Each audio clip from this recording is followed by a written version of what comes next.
What is up, everybody? Welcome back to another Tuesday night chat with the Muskrat and Mr. Creole Catfishing. What's going on, my Cajun brother? Oh, nothing, man. We're that time of year. I think we're dead in the middle of the spawn. We are just beginning in the hot weather and the heat waves and all this other good stuff this time of year. So, yep, that's kind of what prompted some of our subject matter for tonight was the heat. Oh God, the heat. Yeah, it's gotten pretty bad here. This last week and the continuing week going on. I think today we had a heat index of 103 or 4, and tomorrow's supposed to be even hotter. So yeah, we actually fished a lot this last weekend. We fished for almost 24 hours straight, and the bite was rough, man. I gotta be honest with you. We fished the chicken challenge on Saturday. We only caught 4 fish using chicken, and we thought because we fished that from was on the water about 7:30 or 8. Mm-hmm. We fished it till 3 and got off the water around 4, and we thought, okay, this evening this will be a lot better. We'll get to use some real bait, man. We got some skipjack, some fresh shad, live bluegill. We're like, yeah, now let's go get them. Yeah, we fished for 12 hours, caught 2 fish. Now, did y'all fish the same areas that y'all fished with the chicken? We used the exact same drags. We used the same tracks. Yes. Because we marked tons of fish. I mean, unbelievable. Mm-hmm. We was dragging through some of the nastiest cover I've ever seen. I mean, it's just barbaric, thinking there ain't no way somebody's dragging this. And we drug it. I think all day. We fished almost 24 hours. I broke off 1 rig. Wow. 1 rig, 24 hours. You did better than I did Sunday. I think I lost 7 in 4.5 hours. Woo! That going. Heavy wood cover. Yeah, if you're gonna go after them, you got to go after them where they live. You know, that's just all there is to it. And every spot, I lost at least 2 rigs. So, it'd be all right. Well, we ended up. Well, this is just how bad it is. All right, so we ended up big fish of the tournament. And that's fun to say until I have to tell you how big it was. Big fish of the tournament, 26 boats was 17.8 pounds. Hey, big fish is still big fish. It still paid a couple bucks, but still, it was rough to see that many people go out and fish for 12 hours. And 17.8 pounds was the biggest fish anyone could catch. But it goes to show you, see, there's a lesson that can be learned there. You may think, oh, there's no way these fish are big enough to do anything. Go weigh in anyway. You never know. Go weigh in anyway.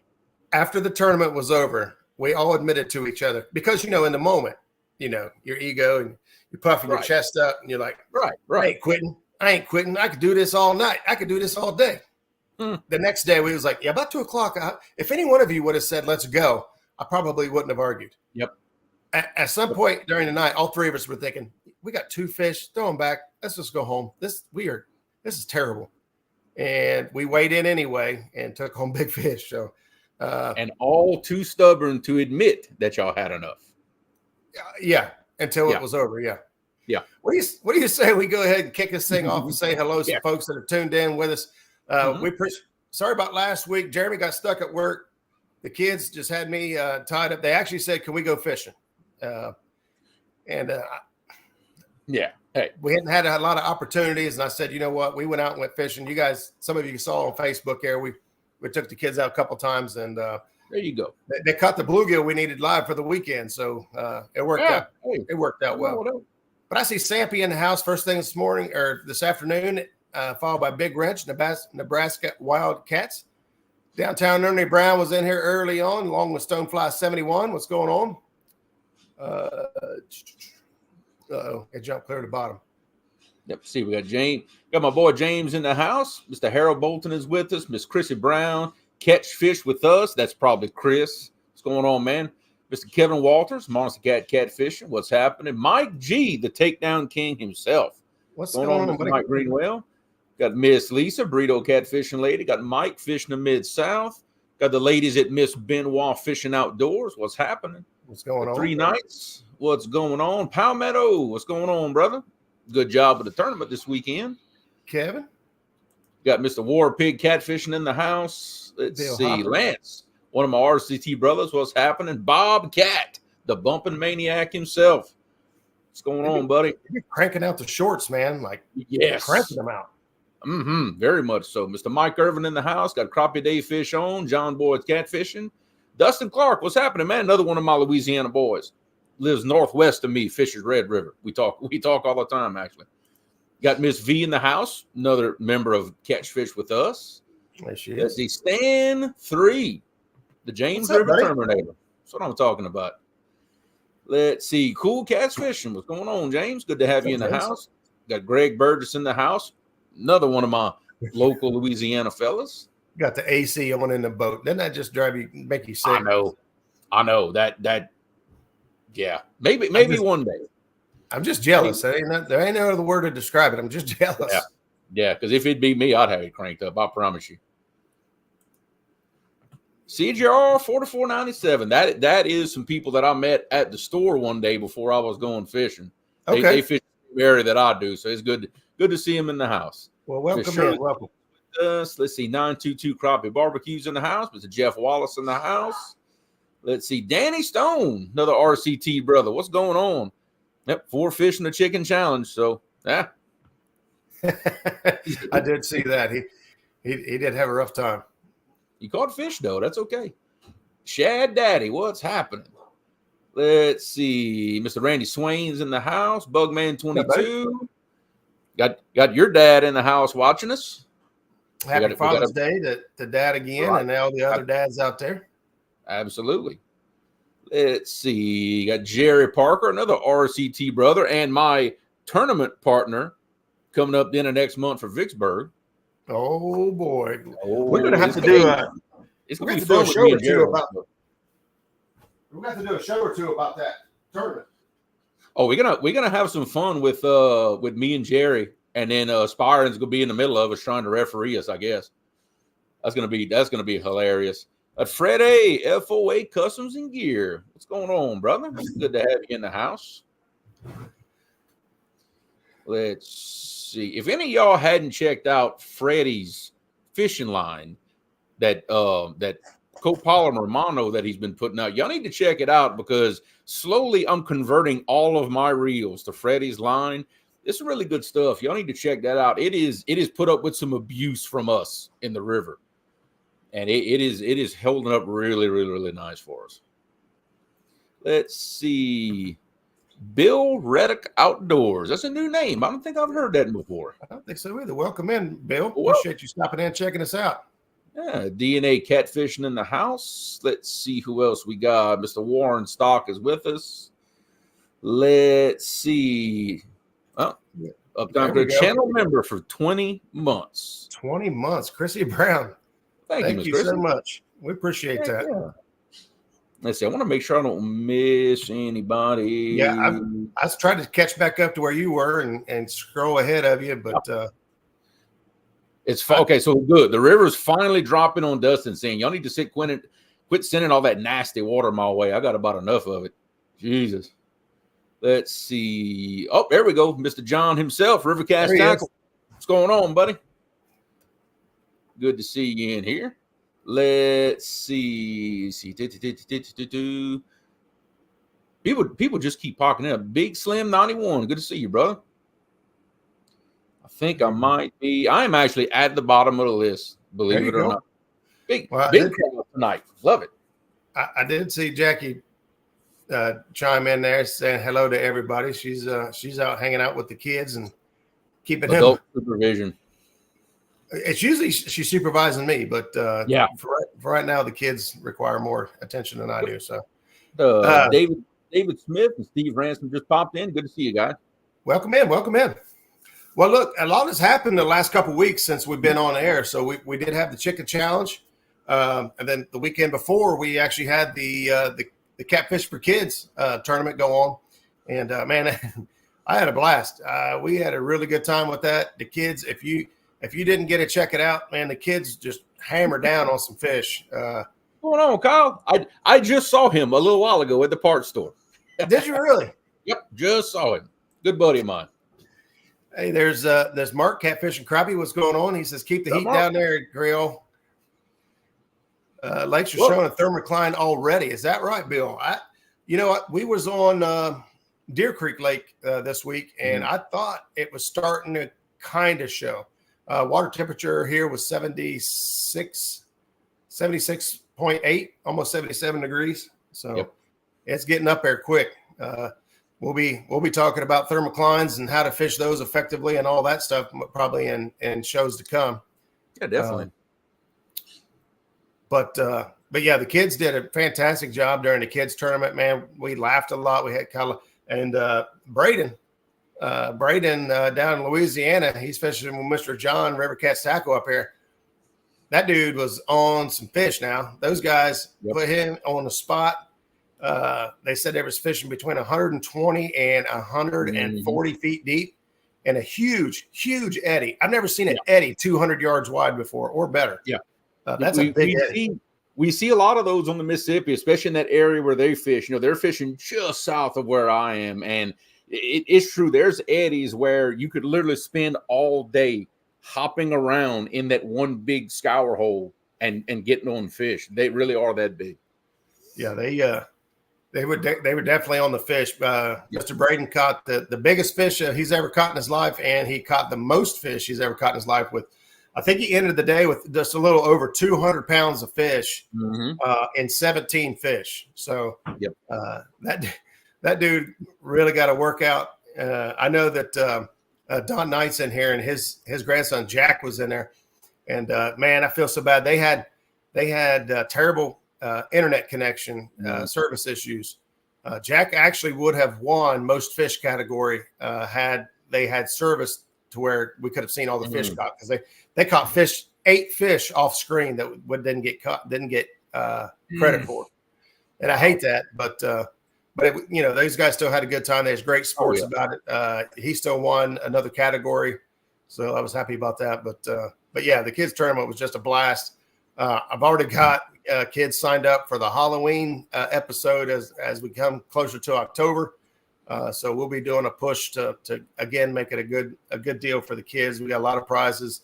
We got prizes still coming in. Prizes going out. I think I'm just going to go ahead and start just ship everything I got right now. I got a couple sponsors that I haven't heard from or haven't seen their products from, and I don't want to make the kids wait. So we're just going to go ahead and ship what we got, and everything else shows up later on. We'll just ship them more. Nothing like a there you surprise. Go. Just keep them going. Just keep them going. That's all you can do. Just send it down the line. Yep. I just try to keep shipping under control, but I don't want the kids to have to wait. I know I can't. When I order something, I want it now, today. Right. And these kids know they got stuff coming. They want it now, today. So we'll get that taken care of. But yeah, tonight's topic, we pretty much planned on just kind of catching up a little bit, shooting the breeze, but you just can't deny the heat. The fact that it is super hot. There is some danger involved with being out in the heat for prolonged periods of time. And just kind of talking through some of the things that we do, all of us, to keep ourselves cool, some things to think about. Jeremy, this is right up his alley. I mean, he's Mr. Safety. He's got to look out for his crew and his guys down there to make sure that they stay safe and continue to work. Heat stroke and heat exhaustion are all things that can get you down pretty quick. I peed once during the tournament. Hey, what's up, Mr. Zach Murray's in the house. What's up, River Warrior? One of the things that we like to try to do, now I did it as long as I can because I'm terrible about this, but wearing a thin, long sleeve hydration is a 24-hour day process. That's right. It is. You actually want to start prior to going out and fishing. You want to be hydrating. You don't want to wait till you're out there and you done sweat 2 liters out by noon and then try to replenish everything. You actually need to try to get ahead of that when you know you're going fishing this. Look, if you're like me, you're counting down the days and the hours and the minutes before you get to go fishing again. You know you're going fishing. So go ahead and start trying to load yourself up with some hydration and get yourself safe. But one of the things is wearing thin, comfortable clothing. They try to keep not only the sun off your skin, like this right here. I'm going to plug it.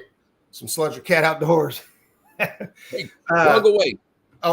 Chris, Chris Outers knows all about, putting the time in on the waters. No denying that guy's heart and dedication to the sport. And he knows what it takes to stay out there in the sun and stay out there in the heat. And he's got this clothing line that is designed just for that. It's wicking materials, pull your sweat away. It's breathable. Obviously you want to wear light colors, but keeping stuff like that in the back of your mind as far as keeping it. Now I can only keep it on for so long. I just get so hot. I gotta take it off. And I did. Zach and Jackie kept their long sleeves on, protected themselves. I got hot about 2/3 of the way through, took it off and burnt my shoulders with a tank top. Yep. That'll do it.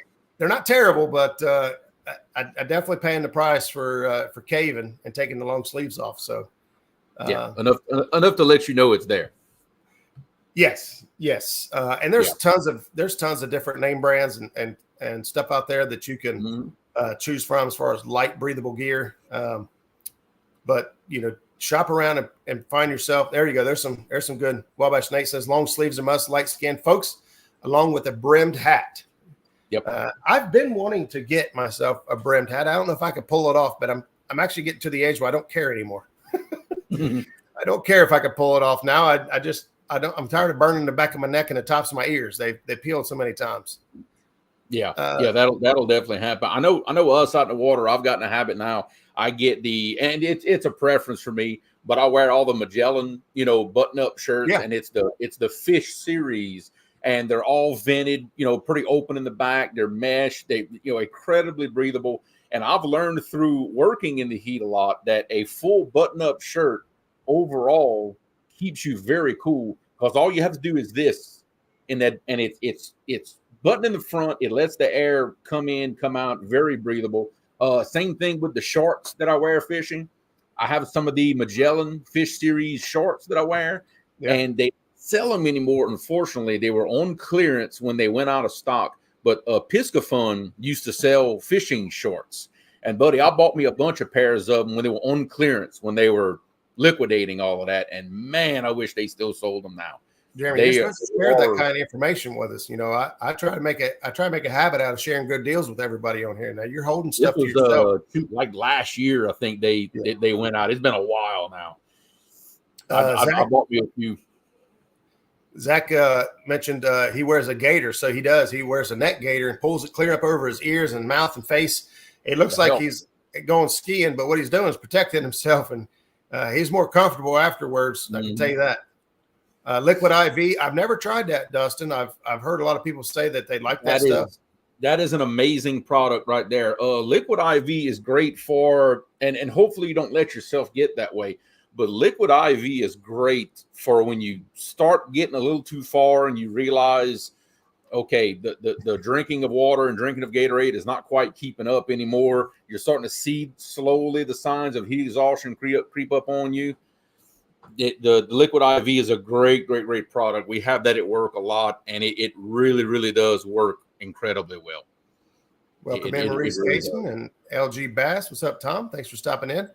I see somebody saying hello to Dreadneck, which is my brother. So if I missed you, welcome in, buddy. Oh, there he is. Yeah. Okay. Yeah. It took sometimes the names just kind of blend together after a while. Oh yeah. Liquid IV saved me a few times, says Mark. Yeah. I've never tried this stuff. It's probably something I should keep on hand. I tried it. Did he say fish naked? It helps keep people away. He didn't say naked. He said naked. You got to say it right. Fish naked. And naked. Bobcat. You definitely won't have to fight the crowd. No. Unless you get a skeeter on your. Nah, never mind. Yeah. Well. Yeah. That's a whole different show of advice right there. Half water, half juice. Stuart Fish Whisperer, what's going on, buddy? Thanks for stopping in. Hey, Mom's in the house. I got Mom, Dad, and my brother here. That's awesome. Welcome in, Mama. Hope all is well. There's about 100. I bet there's 100 different, I call them home remedies. Some of it's, to me, a little bit of a snake oil kind of thing, but about, if you drink this or you drink that when it's hot, do this, do that. To me, pickle juice is one of the famous ones. Okay. Yeah. And it has nothing to do with the pickles. Nothing at all. It's the fact that you're drinking a briny solution that's got a lot of salt in it. Salt in it. Yeah. And yes, it will put electrolytes back in you. It won't save you, but it'll crutch you for a while. How about that? Right. Any kind of briny, salty solution. If any of y'all have ever drank the Pedialyte, if y'all have, gotten a position where you're really dehydrated, oh man, it just tastes extremely salty, and that's the point of it, is to put all those electrolytes back in you in a big capacity. Yeah, we had a big jug of it in the fridge, and I was just dying of thirst. I thought, man, that sounds refreshing, and I can't remember what the flavor was. It was something good. And I took a big swig of that stuff, and I was like, oh, it's not good. And you see, this one is actually very true. To help prevent cramps, you eat bananas, because bananas are heavy in potassium. When your muscles start cramping up on you, it's a potassium deficiency. So eating some bananas beforehand, before you start cramping, like in the morning, don't bring them on the boat with you. You know how it is about being superstitious, but on your way there, you eat you a couple of them, and it will help you. We got bananas on the boat all the time. Catch fish. It doesn't matter. Those fish don't care. Actually, bananas. I don't think bananas have as much potassium as most people think they do, honestly. But what was the other one? I had one of the most vicious cramps in my groin, thigh. Oh my God. I was hopping around. I thought I was dying. And I remember Zach had told me this before, but when I told him, because we did that freaking long 24-hour fishing adventure, the day after that massive cramp, my leg was so sore. He's like, why don't you just put some salt in your hand and just lick a palm of salt, and that'll knock that cramp right out. Ooh. I was like, what? Yeah. If it works. I took potassium pill when I work in the aluminum cast house. Yeah. My brother's first tournament, he brought a banana and we got second place. Yeah.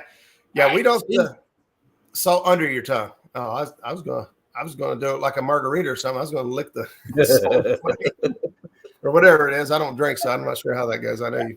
Yeah, however that goes. Yeah, well, but anyway, electrolytes are sodium, potassium, magnesium, and calcium. There you go. Yep. So some of the things. Go ahead.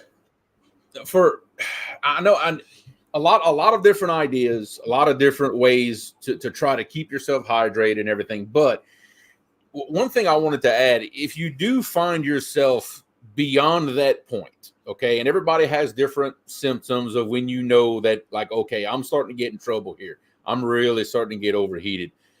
That's when advice differs on what to do about it. Basically, what not to do, you don't want to start pouring ice cold water on top of your head or something like that. Because in a situation where you're severely heat stressed, you start pouring ice cold water on top of your head, you could very well put yourself into shock. It's not a good idea. The best advice, if you or somebody in the boat with you is just kind of beyond that point, and you kind of need to start doing really doctoring on them, I call it, and doing something, take one of your bait towels, a shirt, something, wet it in the river, not in the ice chest. Wet it in the river and throw it over the back of their neck. Throw it over the back of the neck. Let it hang right here. It'll start cooling off this neck area and get some of that cool water on the blood. That'll be the first steps to getting somebody cooled off. Pouring water on the wrist. That thing that Roger's got right there, those cooling towels, those things work awesome for something like that. They are great to have. These things are only like $2 at Walmart, by the way. They are awesome to have.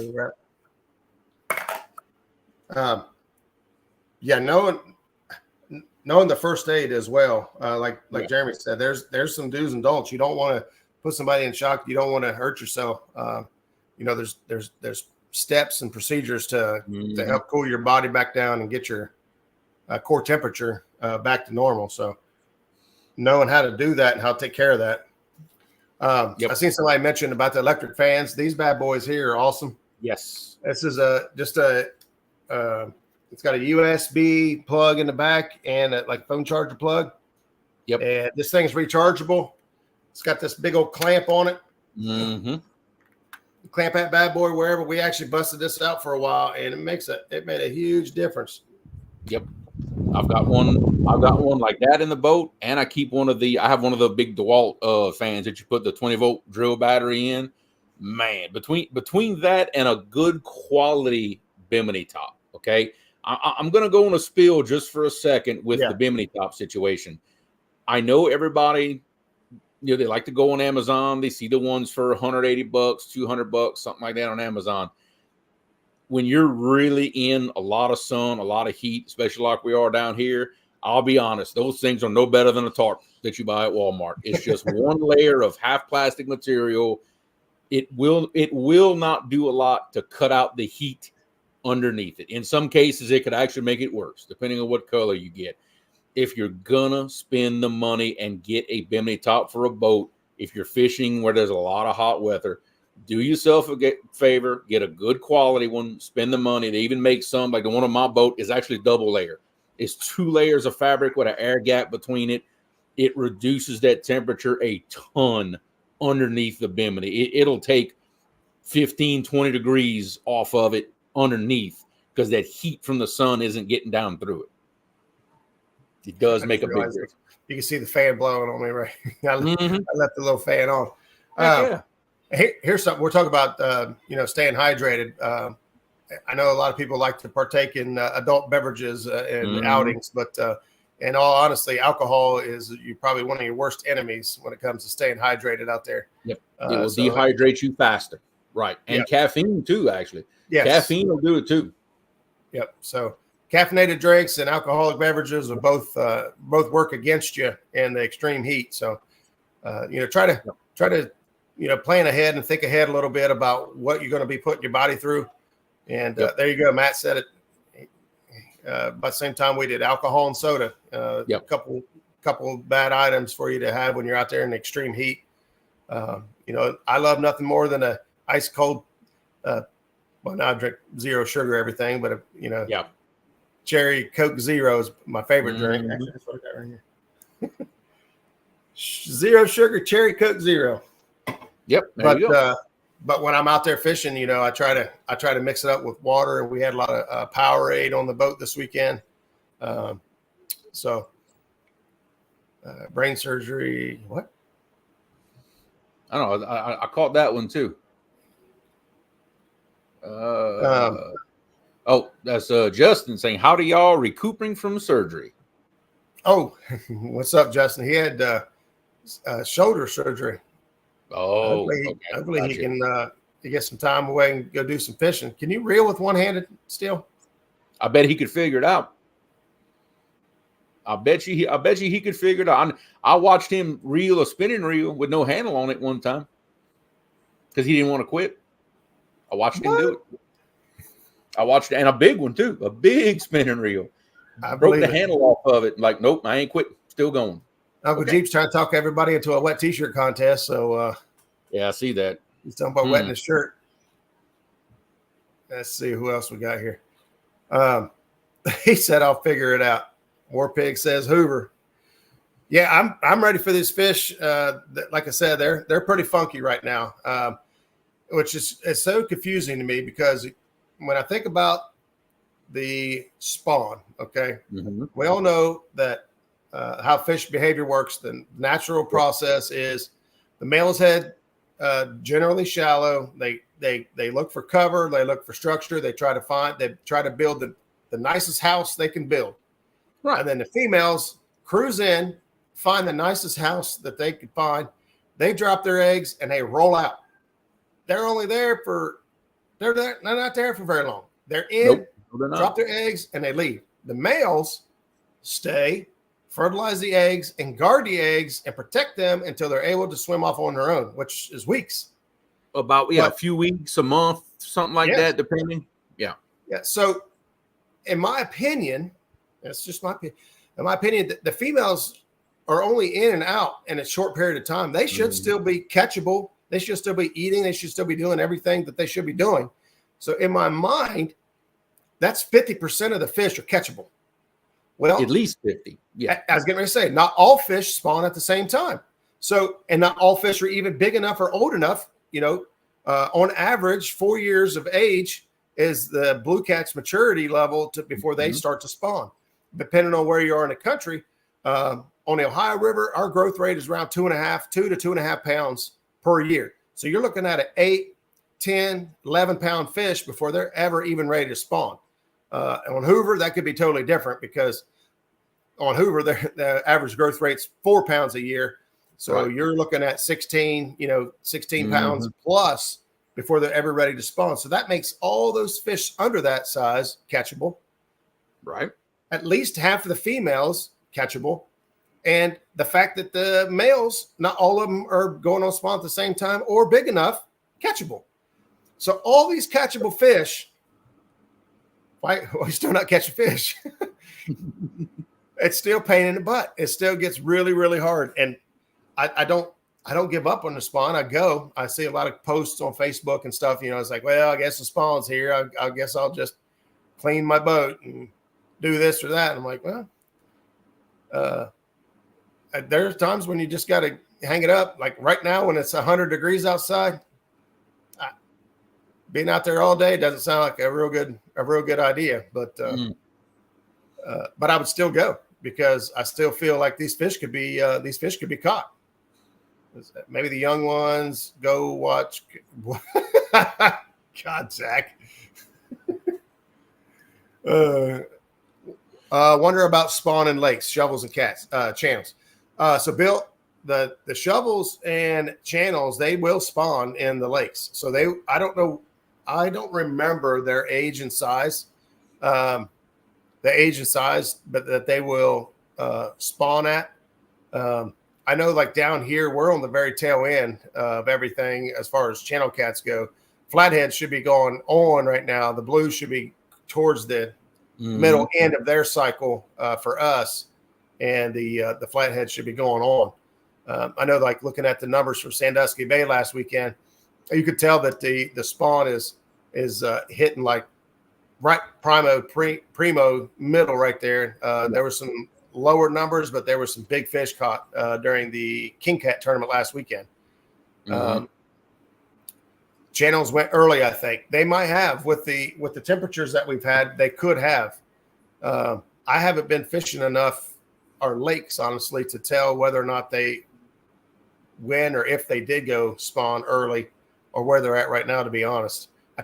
We caught a few this week while we were out with the kids. And what's a flathead? You mean shovelhead? Yeah, that's it, buddy. We don't say that word in this show. We don't say that word. Shovelhead is a spoonbill. I'm sorry. That ain't working. No, not in Southern Ohio, it's not. Oh, I know. We got to scratch that itch. That's right, Mike Greenwell. Yeah, it doesn't matter. So I'd have to go back and look at the date. My PB flathead came right smack dab in the middle of the spawn. I mean, like it was everything everybody said. You're not going to catch fish, right? It was like middle of the spawn. It only takes one bite to make the heartache worth. Yeah, absolutely, Dustin. Yep. And that the way I fish, that is 100% true. One good fish, it'll make the trip all worth it right there. See, Bobcat got it right. Yellow cats, baby. That's what we're doing right now. We are yellow cat hunting because the blues just ain't quite cooperating with what we want. So we said, you know what? We keep saying we're going to target them more. So we're finally putting our money where our mouth is and actually do it. And we're getting a little bit of success. We're getting there. Well, it's I haven't been fishing enough around here to tell you what the lakes are doing as far as changing direction and targeting other species.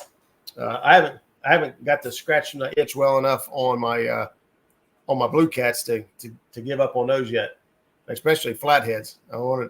Every year we do the same thing. We tell ourselves we're going to target flatheads more, and we end up just see what we were supposed to go do. See, this whole thing started out like Thursday or Friday. Brother and I started talking. Okay, what are we going to go do? Well, we committed to like, okay, we're going to go on that oxbow, that same big oxbow where I bought Chris and Telly and all them, and we're going to go pull some planer boards and go drag some baits and just get on some numbers. That was the plan until we watched Epic's YouTube live. Once I started watching him and listened to him by targeting the flatheads, and he caught a few, and well, that whole plan of dragging baits just went straight out the window at that point. Like, nope. See, that just influenced me to do something totally different. And I'm glad we did, because we were successful. And I was very proud of myself for sticking to my guns, doing what I said I was going to do. We stuck with it, and we caught them. You know, that was a big moment for us. Absolutely. Grimo said that he's one of the local guides there, and told him that the some of the fish went early. And so this is where, Mike has talked about, when he was on the show a while back, keeping notes on everything and making it to where he could go back and, compare notes. And right there, he said he did it. He went back and looked at the water temperature and everything. And it does appear to be much earlier than what it has been. Now, I know that the temperature does have a lot to do with moon phase, has a lot to do with it, but the biggest factor, contributing factor to pretty much everything in nature, is what's called green growing days. So the green growing days is basically what dictates the cycles. So like your flowers are going to try to pop up about the same, whether it's right or not. We've all seen them pop up too early and get frosted and or a late frost hurt stuff, but the green growing days really dictate pretty much what's going on. Hey, there's Sonny Parker. What's up, Sonny? Oh, Mr. Sonny. I haven't seen Sonny in a while. Warpig says bluegills go after shovelhead eggs, so use gills for results. That's what we caught them on. Go figure. Yep, and that's exactly why we had a cooler full of live bluegill. Yep. And I don't know that we only caught 2 fish that night besides the chicken we caught during the day, so I don't even remember what the one was. I don't remember. I know we caught a giant gar on a shad fillet, and we caught something else on a shad head, but I couldn't remember what was what. Zach says his boat's getting ready to go. He still ain't put that thing in the water. He's been diligently. I've been waiting. Yeah, he is. Well, here's the thing. Zach just took on a new job. So he's a professor now, teaching carpentry at school. Yep. He's taking that on. He's also been remodeling his house inch by inch for about a year. And, he's chipping away at it every evening after work. So the boat has sadly taken, second or third priority on some of these other things he's got going on in his life. But it's getting there. I tell you, I was over there yesterday. I think it was yesterday or the day before. I don't remember. And, I just walked over and just got to looking at it. And I was like, you just hang in there, girl. Just wait. You just soon your time will come. She is so pretty. I don't know how I'm going to feel the first time a big slimy fish hits the deck. It is so nice looking. I'm like, oh my God, we're going to start wrapping the fish in a towel or something. I don't know. The first time you put one of the big slob blues on the back deck and you're holding it up and that fish is just evacuating its entire digestive system all over the place, you'll get over it. It'll be all right. Well, it does have a wash down pump, and it does have a really nice drainage system. So like the old ones, they had a hole in the floor, but they had a metal grate that set up on top of it. Well, it was, 1/4 inch thick. Yeah. So the water had to be 1/4 inch deep before it even go down the drain. And the new one's not like that. It's a flush, I believe, hole. So, it gets rid of everything right away. Roger wants to spawn every time he touch. What? Yeah. Every time I touch it, I'm ready to spawn. Mm-hmm. Yeah. That's alma mater. Yeah, you go. Yeah, it's a beautiful rig. I can't wait to get in it and get going. Let's see what else we had. I had some other stuff pulled up here. We're kind of working through it slowly, as most of the people here in chat have had fantastic ideas as far as ways to stay hydrated. Whether it be prior to or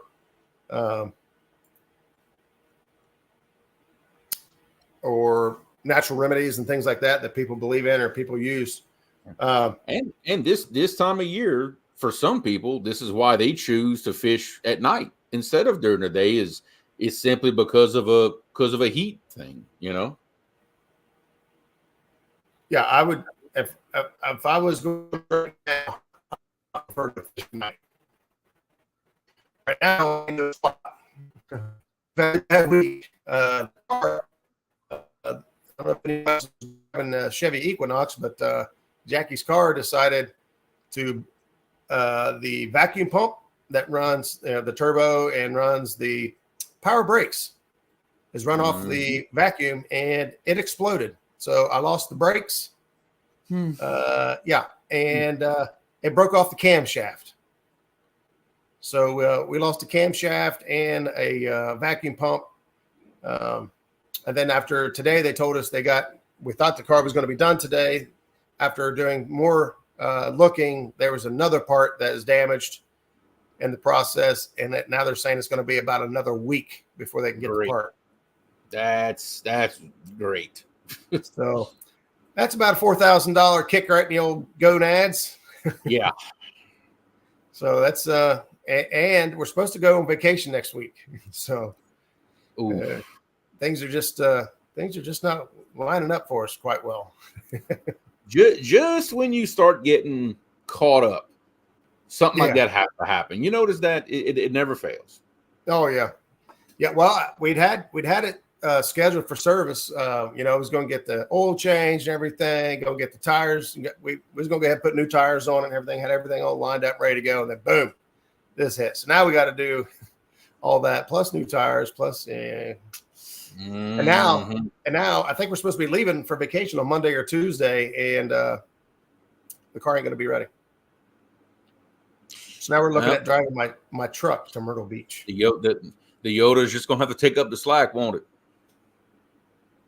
She takes a lick and it keeps on ticking, man. Yeah. She likes the gas. That's all I can say about her. She does like the gas, but she gets the job done. She starts and runs and pulls what I need her to pull and stops when I need her to stop. And she just needy is all. She just likes the gas. Mm-hmm. That's it. Oh, I ain't gonna lie. My Ford ain't very far behind you. Mine is great on gas mileage if you can keep your foot out of it, which apparently I'm incapable of doing. So yeah, mine will definitely eat the gas when you start revving that engine up. It makes a huge difference. Jesus. Yeah. I've got a bad habit of playing around when I get power underneath of me, but I've really chilled out pretty good though the last couple of years because I just can't afford to keep putting gas in it like I have. Yeah. So it's not by want more. It's my necessity. I've got to. As my vehicles have gotten more expensive, I tend not to drive them as hard as I used to. Because it's like, okay, I can't. If I tear something up, I can't just throw this thing in my shop and fix them like I used to. They're too complicated now, so I have to kind of take it easy and not break them. Oh yeah, I seen who else just jumped in here? Oh, Brandon, Catfish and Dreams. Welcome in, buddy. Brandon. I was trying to find. Man, I had a really good sheet pulled up here, and I clicked backwards too far and I lost it. I believe it was from the Red Cross. It had some really cool things on there that I thought was going to. They put out the Red Cross and a few of them. They put out their. You can almost call them like bulletins every year, talking about these topics and everything. I know OSHA does one too. In fact, if I dig for a minute, I could probably find it. But OSHA puts one out. I think about a month ago they did theirs, and I think it's the same one. Honestly, you'd see through the Red Cross. Yeah. Yeah, see, Danny's got a good point. Oh, that's not the comment, but yeah, see, basically, Danny was saying, this time of year he does his live shows at night. Well, he's trading the heat for mosquitoes. Well, I don't know how well that. Now we actually didn't have too bad of an issue with bugs. It was actually cold. Very chilly to us on the boat Saturday night. We was down in the 50s. And on the water, that's pretty chilly. Yeah, it is. What's up, Stan? Hey, thanks, Stan. Thank you, brother. Appreciate it. Oh, no problem, brother. We had a little talk earlier today, and I hope everything worked out. I didn't even get to make it over there to check you guys out tonight or see how Jody did. Jody's was tonight her first one? Is it tonight or next? I don't know. I don't know if I didn't get a notification, so I don't know if it's tonight or she's starting next week. I talked to her a little bit during the weekend. We talked about the show and everything, and that'd be a pretty cool show, I believe. Yeah, she messaged me today, and then I talked to Stan was trying to help her out as well. Just got to figure out a little bit about some of this format, how Jeremy and I are able to stream to each other's channels. And how we set that up, and then also how like we did the ACA event where I could stream onto this channel for you guys, even though it was broadcasting. FOA said it was tonight. Tonight was her first one. I barely made it in here for this tonight, but yeah, everyone's saying it was tonight. So let's go back and catch the replay on it. I'd be interested to see how they do and how they how that format shakes out for them. But yeah, so if you're in need for more catfish action on Tuesday nights, what is it called? Power Hour, I think is what it's called. Yeah, the Power Hour. Yep, Power Hour. Yeah, that's what I thought. So Jody will be doing a Power Hour now on Tuesday nights, 7 p.m. to 8 o'clock. Yep, just before us. Just to give you a kind of a heads up on how Jody handled this. She contacted us and said, "Hey, thinking about doing a show on Tuesday nights. Would it bother you guys at all if I did a 7 p.m. show?" Absolutely not. I mean, absolutely. No way. But I thought it was really cool, that she felt that, enough respect to ask us if we would have a problem with it. I don't know what she would have said if we said, yeah. Yeah. But absolutely not. I think the more action, the more content there is out there getting shared, the more knowledge is being shared, the more awareness is being shared. For Jeremy and I, information and sharing knowledge and tips, tricks, techniques, just whatever is how we grow as an industry. So absolutely. I just thought I was pretty flattered that she called us and asked us if it was okay to do a show. I said, hey, as long as you end at 8 o'clock and you send everybody over. There you go. And now she's streaming, I guess, on Steve's channel too. And if they got it worked out right. And so that could be a big crowd following. So could be. Yep. I said, heck yeah, man, go for it. Bring it. Just send them all over here when you're done. That's all you got to do. But no, go check out her show on Tuesday nights at 7. So we'll go back and check it out as well. I didn't realize it was. I thought it was tonight. I couldn't get. Jeremy saw when I came in. I had the kids climbing all over me. I barely made it in here in time. Let's see. Well, Josh, if you shoot me your address, I'll make sure you get one. I'm pretty sure I still have some laying around. Now, the only thing it's my old logo, not the new one that you see on some of my social media stuff. I haven't had any new stickers made with a new logo. I need to get on that. The new one here that you got below your picture? Mm-hmm. Yeah, I haven't made any stickers with that logo on it yet. I need to get off my butt, get that moving. I need that. I need some business cards. I need all kinds of stuff. I need to be more professional with all this stuff, So this is actually Roger tagged our front door. That's right, Josh. You got the Muskrat sticker right on the front door. Mm-hmm. I've got a couple different ones. I go back and forth all the time on which one I like better. Hey, no problem, Jody. There she is. I hope the show went good. We'll have to go back and double check watch the replay for you. I've tried to get used to another show being on Tuesday nights. I gotta be honest. I tried it. I wish I could watch everybody's show every single night of the week. I can't. My schedule's so crazy, and just it gets crazy here sometimes. And I end up listening a lot. I guarantee you, there's some live shows out there that I have probably never once been seen in chat, but I'm listening. Because I'm on the road, I'm driving, I'm something like that. I listen to a lot of stuff that maybe nobody even realizes I ever watch, but I definitely listen. And the Jody show will probably be one of those. On my way back home to come do this show, I'll have her show playing in the truck on my way back. I do that a lot. I drive and listen a lot. Most of you guys know that. You'll see me pop in the chat, just try to say hello, let everybody know I am there. I just can't chat when I'm driving, but I do listen a lot while I'm driving. I'm in the car a lot. So sounds like a good idea. Get credit.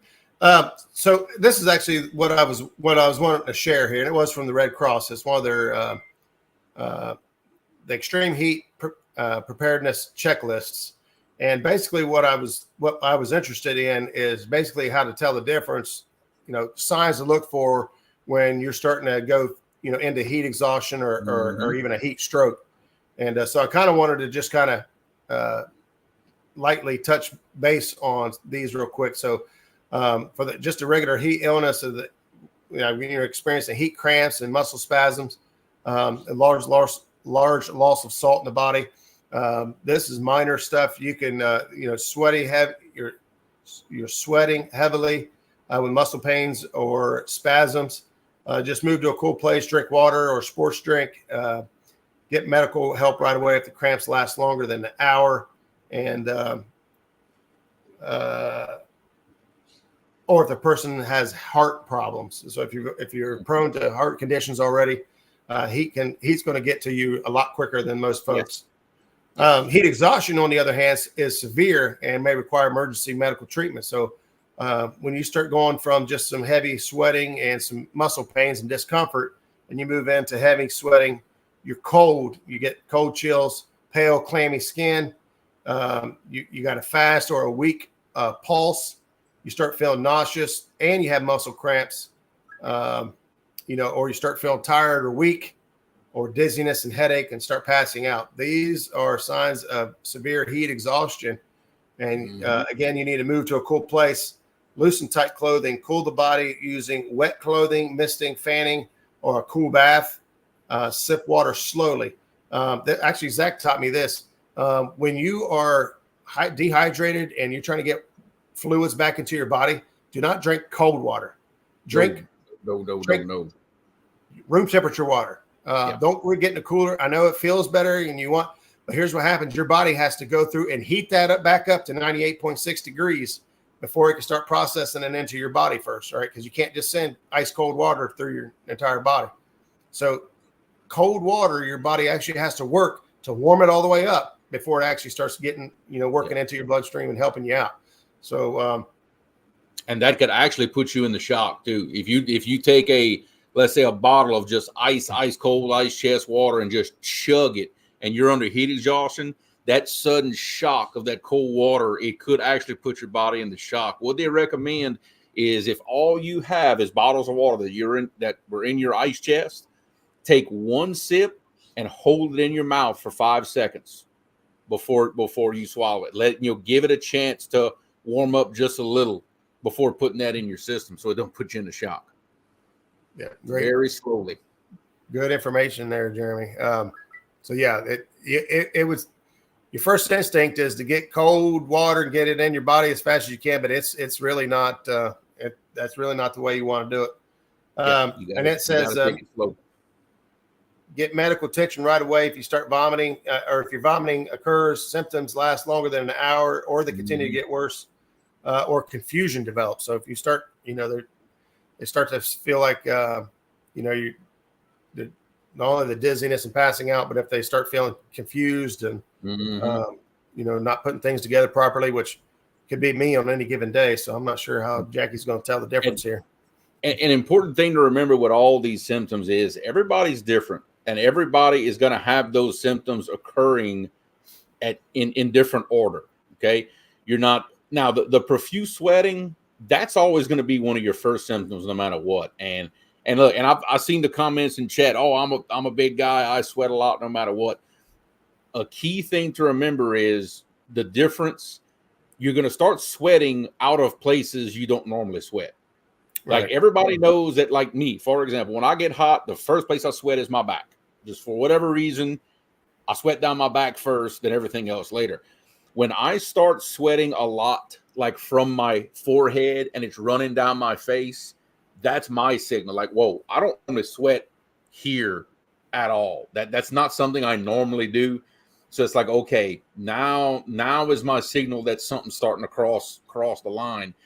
That's how you know the difference between I'm sweating or, okay, wait a minute, I'm sweating too much. I'm going to get in trouble here in a little while. Yeah, there you go. Yeah, so like Jeremy said, they're knowing your body and what's normal and not normal for you is can be very critical when you're kind of working in these heats. And then the last one here is heat stroke is deadly and requires immediate emergency treatment. So your high body temperature is if your body temperature gets 104 or higher, which we all know that's bad news right there. That's bad. You're hot, you're red or dry, hot, red, dry, or damp skin, fast, strong pulse, headache, dizziness, nausea, confusing, and passing out. When you start experiencing all that together, it's just time to call 911. Obviously, get your body to a cool place. Yep. Using, like we talked before, the cooling towels, wet t-shirt contest, wet your hat, dip your hat in the river or the lake and put it on. These are, things we've all had to do or tried, and it gets really hot. But if you're not familiar with this checklist or not familiar with what you should, take a second to just Google it and check it out. This here was just from the Red Cross. I just typed in some extreme heat. I don't even remember what I Googled, but there's a lot of information out there. So not only for yourself, but like if you're fishing with somebody, they might not understand or might not see the effects of this stuff coming on, but you could maybe identify it before they do. You might be able to save somebody from a catastrophic event or just a lot of pain and discomfort. And situations like this, that's not a time to be tough and to be too proud to say, because if you're, let's say one of four people in the boat and you're starting to get in a little bit of trouble, but everybody else seems like they're fine. Don't sit there and be too proud and be like, oh, well, I'm not going to, I ain't going to call it quits. Look, everybody's different. You do what you got to do. It depends on your heat tolerance levels, things like that.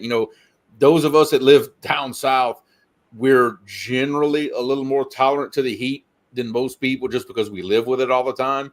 But don't believe for a second that I'm going to get out in some 100-degree heat and just go after it like nothing's wrong. I got to take my preparations just like everybody else does. Trust me.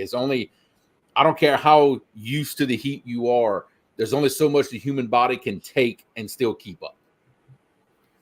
Yeah, I guess out here, Danny Stone said the last time he went to Baldwin, 2.5 hours of driving with his hands and arms cramping so bad he had to pull over. He lost use of his hands from cramps. So, it could creep up on you, and it's definitely something to take serious. This heat. This is just the beginning of the season, right? This is the first major heat wave, at least for us here in our region. I know, Jeremy, down south, you guys have probably had some hot temperatures before now. Yeah. We're just a bunch of wimps. Yeah, it took a little while. The past few weeks, finally, it's gotten to where it's been really hot, like what we call hot. The humidity's really picked up, and it started getting really uncomfortable. There you go, man. Awesome tips, man. Love the interaction. You guys are keeping information pumping in, and dipping your feet in the water. Your feet will circulate the cold blood through your system. It's kind of like a radiator, like a car. You get one part of your body cool, just like the heat. We both know your kidneys are going to be if you're in a really cold, you can get your kidneys warmed up, and it's going to warm up your body faster than just about anything else as you start warming up your core, and it'll take care of the rest. The extremities are the last thing your body worries about, honestly. There you go. Dustin says, fill up the live well and just lay in it. So if I need a big ass live well, for me. Zach's got that new Sea Art, and it's got 100, I think it's 100-gallon live well in that thing. I said, we can lay in there. You get them jets all turned on. Oh man, turn that thing into a jacuzzi. That's right. Just about any body of water I sit in turns into a jacuzzi. Definitely. But it's that time of year. But you know what? We're not gonna stay home. We're gonna still go fishing. We're gonna do what we got to do to get out there and go fishing. So, hey, we just got to take proper precautions. That's all. Yeah. Yep. I'm just looking over a couple other things here, see if there's anything else we can add to the talk today. This is an OSHA safety sheet that I'm familiar with here. So just Of course, everybody knows this, but pay attention to your urine. If you go to take a leak and it is dark in color, you are not getting enough fluids. And that's not just a heat thing. That's really general health that's with anything, overall. Yeah, just with anything. But it's just something to keep in mind as you're out there, doing your thing. He's like, man, I really need to keep some more. So if you are already experiencing low fluids, and then you take yourself out to try to get into the heat, you're going to be in trouble soon.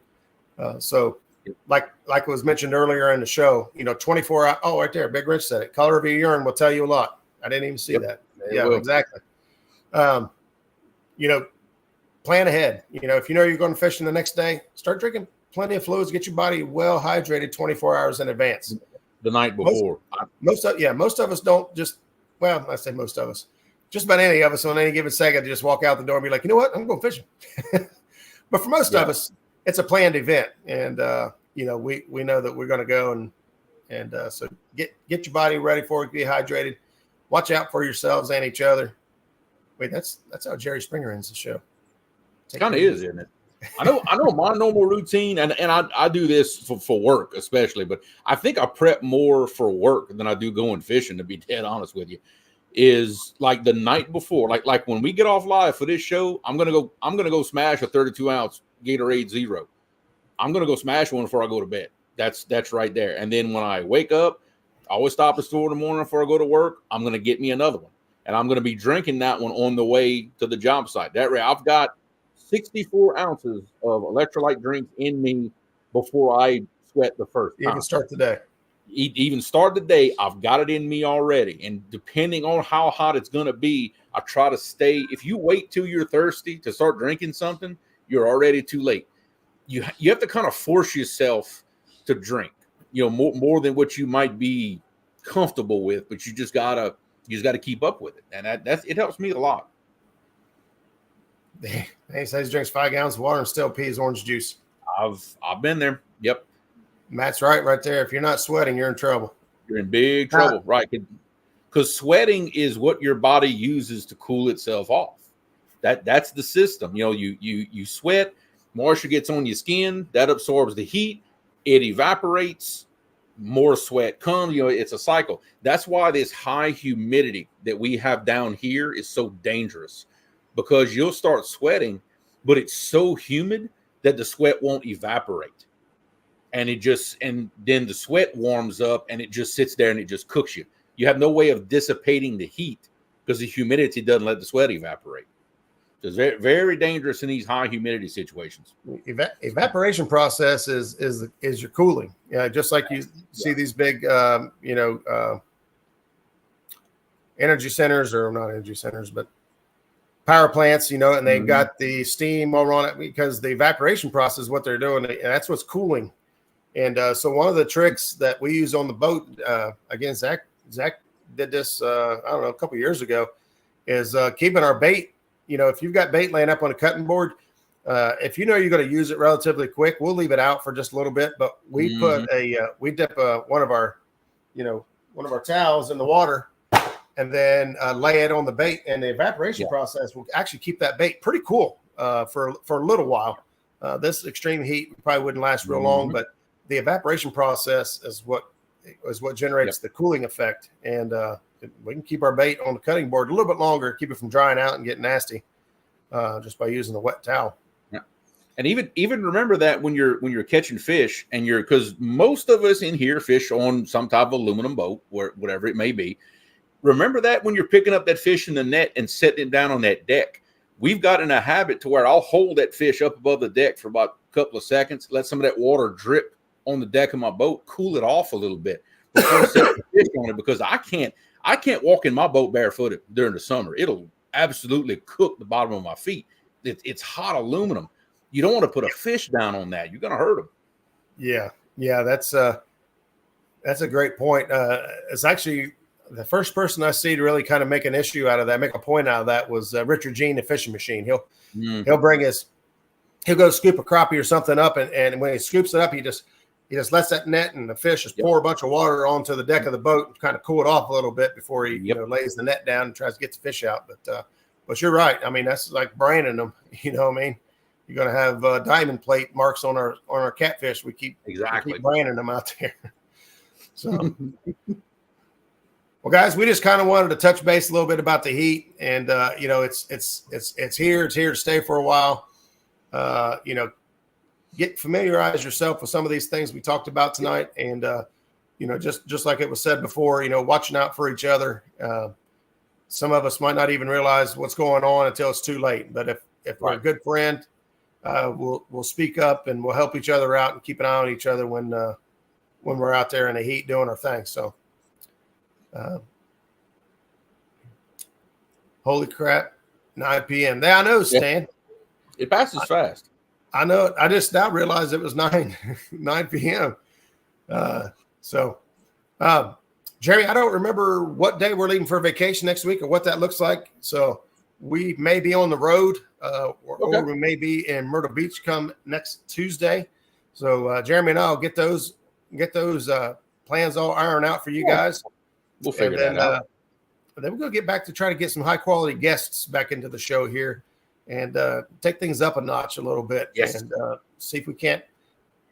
I'll be honest with you. I've reached out to a lot of folks right now, and it's prime time tournament season, right? There's a lot of big tournaments going on. Mm-hmm. And so a lot of the tournament anglers that I like to talk to with you guys, pretty hectic schedules. So as things start to wind down a little bit, we should be able to have more availability for that and get some more folks in here. But again, anytime you guys watch a lot more YouTube and a lot more channels than we do.